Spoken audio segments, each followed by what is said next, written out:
My name is Walter Ambrose, and for 32 years I worked as a land surveyor across 3 counties, walking property lines that other people only saw on paper.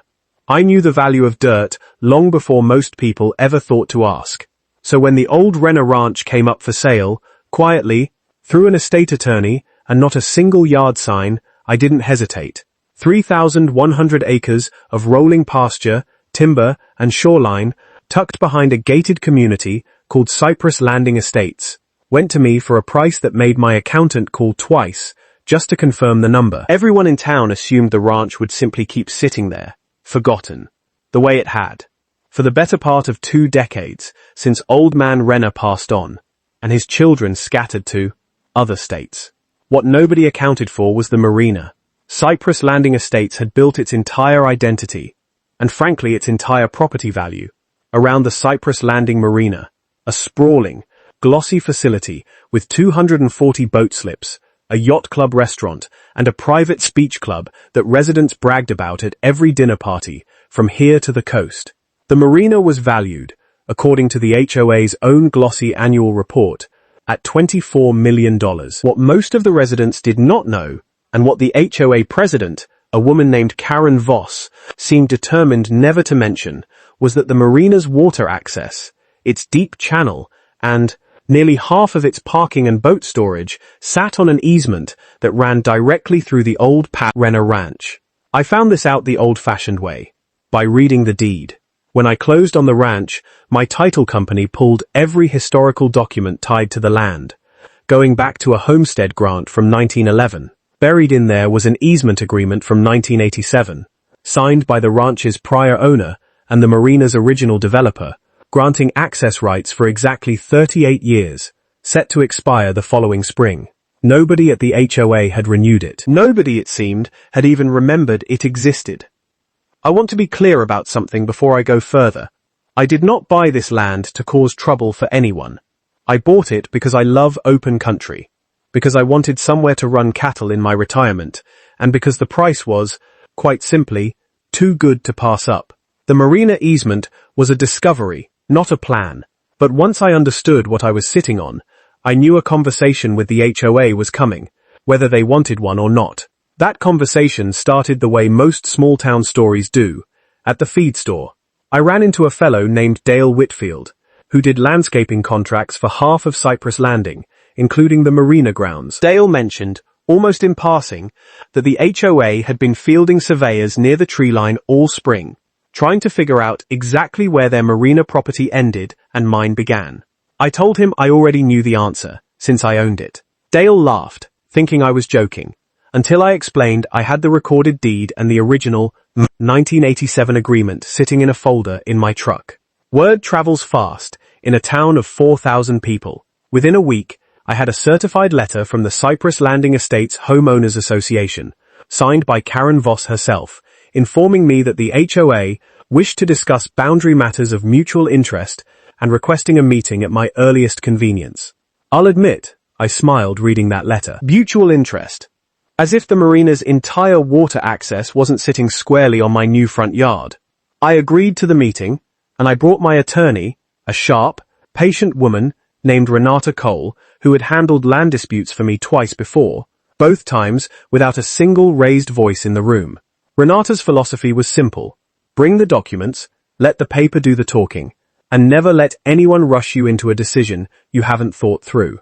The meeting took place in the HOA's community room, which I noticed had a framed photograph of the marina on nearly every wall, along with a plaque celebrating the community's $24 million amenity, unmatched on the coast. Karen Voss met us at the door in a blazer that looked freshly pressed for the occasion, flanked by 2 board members and the HOA's own attorney, a younger man who kept glancing at his phone. Karen opened with what I can only describe as a rehearsed speech about community, cooperation, and the importance of good neighbors working together for the benefit of all. She spoke about property values, about how Cypress Landing had been named one of the top waterfront communities in the state, and about how she hoped we could find a path forward that respects everyone's investment. I let her finish, Then Renata slid a folder across the table. Inside was the original 1987 easement, the recorded deed to the Renner Ranch, and a simple one-page memo outlining the facts. The easement granting the marina's water, access and portions of its parking and storage areas across our land was set to expire in 8 months, and no renewal had ever been filed with the county. I watched Karen's face change as she read it. It wasn't anger, not exactly. It was the particular kind of stillness that comes over a person when they realize the ground under their feet, quite literally in this case, is not as solid as they believed. The HOA's attorney asked for a recess to review the documents privately. We agreed, of course. There was no reason to rush anything. Renata had told me from the start that patience was the strongest card in our hand, and she was right. Over the following weeks, the situation in Cypress Landing Estates became something of a local sensation, though not in the way anyone at the HOA wanted.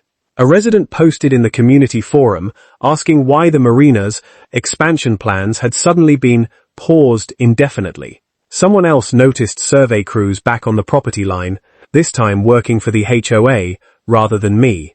By the time the local paper ran a small piece titled "Marina's Future Uncertain Amid Land Dispute," half the neighborhood had pieced together what was happening, even if the board hadn't officially confirmed it. I want to say plainly that I never spoke to a reporter, never posted anything online, and never tried to stir up trouble for the sake of it. I am not that kind of man, but land records are public, and public records have a way of finding daylight on their own, especially in a community as tightly wound as Cypress Landing. Karen requested a second meeting, this time without the full board, just her attorney, and a marina operations manager named Phil Andretti, a soft-spoken man who, unlike Karen, seemed genuinely interested in finding a workable solution rather than defending a talking point. Phil was the one who finally asked the question that mattered. What did I actually want? It was a fair question, and I answered it honestly. I told them I had no interest in shutting down the marina, no interest in penalizing the community, and no interest in dragging this into court if it could be avoided.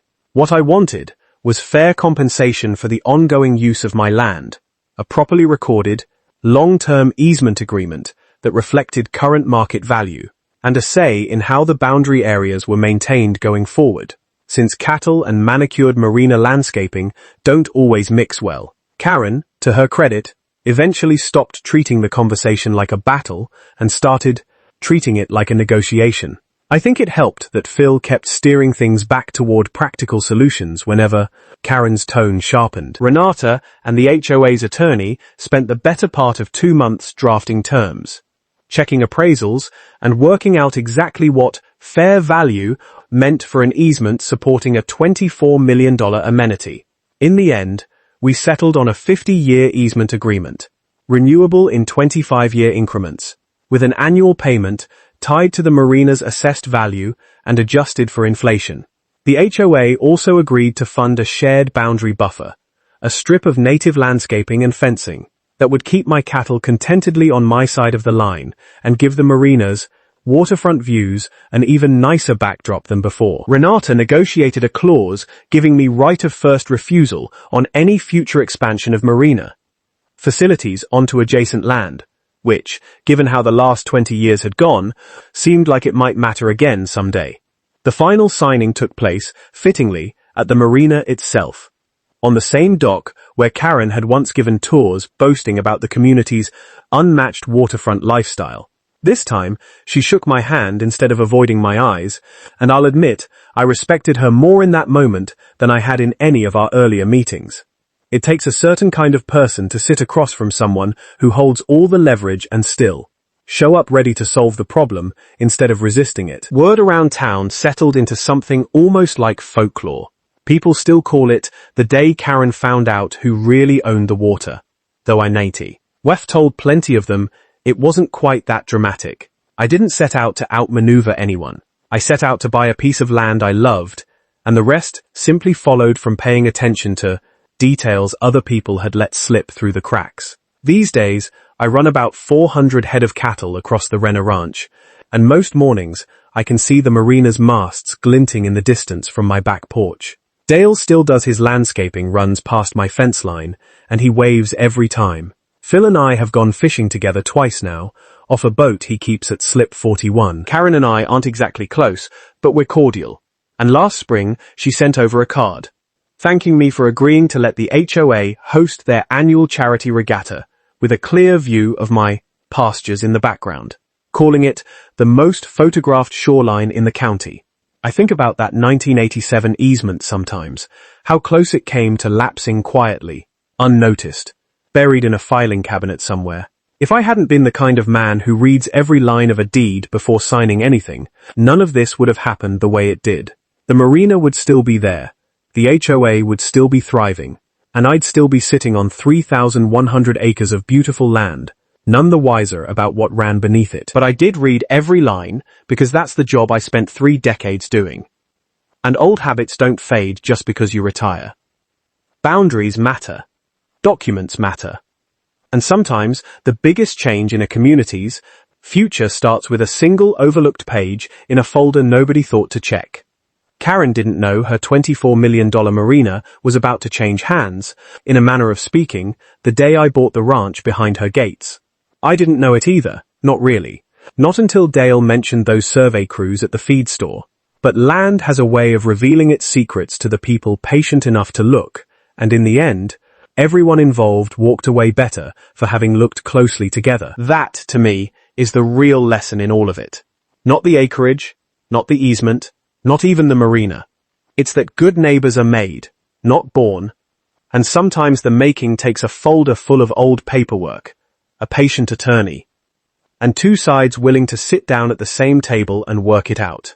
Looking back, I think the part people find hardest to believe is how ordinary the whole thing felt while it was happening. There was no dramatic showdown, no shouting match on the courthouse steps, nothing like the stories people tell around a campfire when they want to make a land dispute sound like a duel.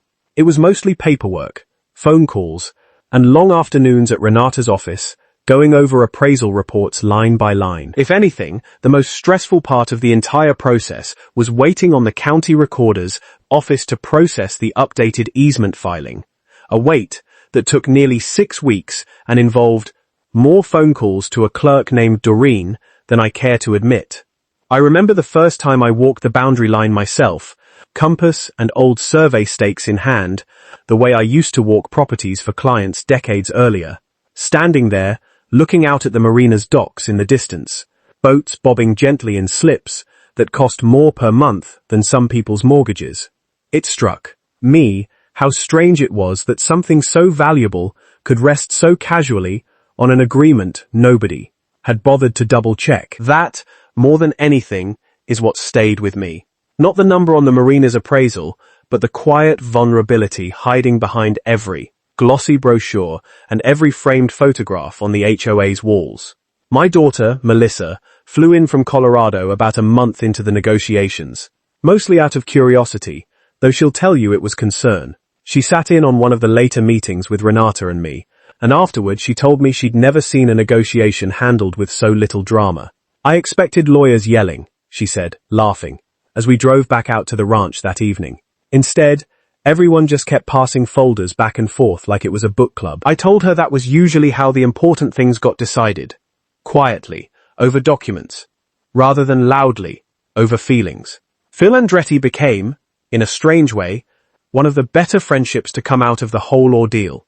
He'd grown up 2 towns over, spent 15 years managing marina operations up and down the Powell coast before landing at Cypress Landing, and he had a way of talking about boats and water access that made even easement law sound almost peaceful. We started meeting for coffee every couple of weeks, while the paperwork worked its way through the system, partly to iron out logistics, and partly, I think, because we both enjoyed the company. He told me once that he'd seen plenty of boundary disputes in his career, most of them ending in bitterness that lingered for years, and that ours was the first one he's been part of, where both sides seemed to actually want the same outcome once the noise died down. Karen, for her part, had a harder road with the rest of the board. Some of the other members were uneasy that the original 1987 easement had been allowed to lapse without anyone noticing, and there were a few tense meetings, from what Dale told me secondhand, where questions got passed around the table like a hot dish nobody wanted to hold. I stayed out of that entirely. It wasn't my matter, and Renata reminded me more than once that the internal politics of a homeowners association were not something either of us needed to wade into. Our job was to make sure the ranch was protected and fairly compensated. What happened inside those board meetings was between Karen and her neighbors. Still, I heard enough over the following months to understand that Karen had, in her own way, become something of an advocate for getting the deal done quickly and fairly, rather than dragging it out in a battle she was likely to lose. Whatever her instincts had been at that very first meeting in the community room, blazer pressed, plaque on the wall behind her, she seemed to shift once she understood the numbers. $24 million in marina value doesn't stay that way if the water access underneath it becomes uncertain. She had every incentive to get this resolved. And to her credit, she leaned into that instead of stalling. The buffer zone we agreed on turned out better than either of us expected. The landscaping crew, the same one Dale worked for, planted a long run of native grasses and young live oaks along the boundary, with a low, split-rail fence that kept my cattle from wandering while still letting the view stay open, toward the water. Marina residents, it turned out, loved it. One woman told me at the regatta last spring that she considered the pasture view the best amenity in the whole community, and we didn't even have to build it. I laughed when I heard that, mostly because it was probably true. There's a version of this story where I could have played it differently, gone straight to court, hired an aggressive attorney instead of a patient one, and squeezed every possible dollar out of the situation before anyone at the HOA even understood what was happening. Renata told me early on that approach was available to us, if I wanted it. I didn't, partly because I've lived in this county my whole life and didn't want to spend the rest of it being known as the man who blindsided an entire neighborhood, but mostly because it didn't feel necessary. The land already held the leverage. All I had to do was be patient enough to let the facts speak for themselves. I think that's the part of the story that resonates with people when they hear it secondhand, more than the dollar figures or the acreage. It wasn't about winning. It was about paying attention, being fair, and trusting that a good outcome usually finds its way to the surface if you let the process run its course instead of forcing it. Karen and I still see each other now and then, at community events, at the feed store, once even at Melissa's wedding reception, since it turns out Karen's niece went to college with my son-in-law. We don't talk about easements much anymore. Mostly we talk about the weather, the price of feed, and whatever new landscaping the Marina Board has planned for the season. Every so often, someone new to the area hears the short version of the story, the $24 million marina, the 3,100 acres, the lapsed easement nobody noticed, and they ask me if I ever think about what would have happened if I hadn't. Read that deed closely enough to catch it. I tell them the truth. I think about it plenty. But mostly, I think about how much good came out of paying attention to something small, something buried in a filing cabinet, something almost everyone else had simply forgotten to check. That's usually where the real opportunities are hiding, not in the loud, obvious places, but in the quiet corners nobody thought to look twice at. These days, when I walk the fence line at sunset and watch the marina lights flicker on across the water, I don't feel like a man who won a battle. I feel like a man who found a good piece of land, took the time to understand it fully, and ended up with better neighbors for the effort. That, in the end, is worth more than any number on an appraisal report, $24 million or otherwise. Renata still stops by the ranch every few months, usually with a new document she thinks I ought to see, an old survey from a neighboring parcel, a county filing that might matter down the road, a habit she picked up, she says, from watching how much one overlooked page changed the course of this affair. We sit on the porch, coffee in hand, and go over whatever she's brought, more out of curiosity now than necessity. She jokes that I've turned her into a hobbyist historian of local land records, and I suppose that's fair. Once you've seen how much can hinge on a document nobody thought to check, it's hard to stop looking. Dale still waves from his truck every time he drives past hauling mulch or fencing supplies for the marina grounds, and every spring he brings a few extra saplings out to the ranch for the buffer line, more than the contract ever required, just because he likes seeing the oaks grow in. Melissa calls it the friendliest property dispute in state history, and maybe she's right. I like to think it's simply what happens when people choose to solve a problem together instead of against each other, patient enough to let the paperwork and eventually the people behind it find their way to common ground.